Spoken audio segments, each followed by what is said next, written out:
मध्य प्रदेश विधानसभा चुनाव में भारतीय जनता पार्टी केंद्रीय मंत्री ज्योतिरादित्य सिंधिया को भी चुनावी मैदान में उतार सकती है। यह दावा सूत्रों ने किया है।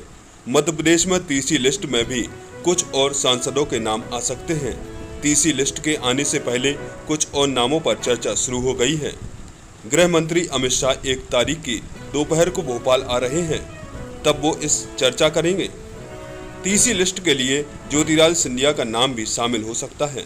दरअसल सिंधिया की बुआ यशोदा राजे सिंधिया स्वास्थ्य कारणों से शिवपुरी से नहीं लड़ना चाहती, इसलिए ज्योतिरादित्य को शिवपुरी से उतारा जा सकता है। इसके अलावा सुधीर गुप्ता, वीरेंद्र कुमार और रोडमल नागर के नाम भी चुनाव लड़ाने के लिए चर्चा में हैं।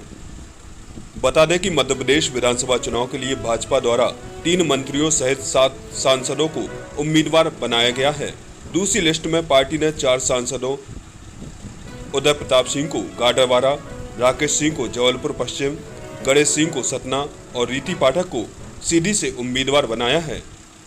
इनमें से ज्यादातर नेता अपनी लोकसभा सीट पर कई बार से जीत दर्ज कराते आ रहे हैं। उधर इंदौर 1 से बीजेपी के महासचिव कैलाश विजयवर्गीय को भी बीजेपी ने उम्मीदवार बनाया है। बीजेपी ने अपनी दूसरी सूची में केंद्रीय मंत्री नरेंद्र सिंह तोमर, प्रहलाद पटेल और फग्गन सिंह कुलस्ते को भी टिकट दिया है। तोमर दिमनी से, प्रहलाद पटेल नरसिंहपुर और कुलस्ते निवास सीट से चुनाव लड़ेंगे। केंद्रीय मंत्रियों और सांसदों के टिकट देने पर कांग्रेस ने जुबानी हमला बोला है।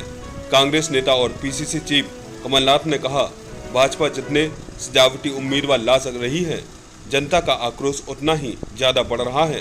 कारण स्पष्ट है, जनता मान रही है कि जो मंत्री चुनाव लड़ेंगे उनका मंत्रालय तो पहले से ही सुप्त है, अब और भी निष्क्रिय हो जाएगा, तो फिर जनता के रुके हुए काम कैसे होंगे। इस वजह से आक्रोश बढ़ रहा है। उन्होंने आगे कहा कि जो सत्ताधारी सांसद चुनाव लड़ेंगे उनका संसदीय क्षेत्र उपेक्षित होगा, जिसका खामियाजा जनता ही भुगतेगी। इस वजह से आक्रोश बढ़ रहा है।